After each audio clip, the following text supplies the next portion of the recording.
அனைவருக்கும் வணக்கம். ஆத்ம சேவா ட்ரேடர்ஸ் உங்களை அன்புடன் வரவேற்கிறோம். ஃபாரெக்ஸ் மார்க்கெட்டில் ரோபோவை பயன்படுத்தி தினமும் எடுக்கின்ற லாபத்தை இந்த சேனலில் வீடியோவாக வெளியிடுகிறோம்.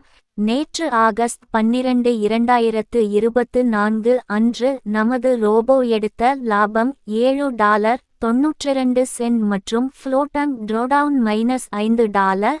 மேலும் இந்த ரோபோவை பயன்படுத்தி மாதம் 10% முதல் 20% வரை லாபம் எடுக்க முடியும். நன்றி.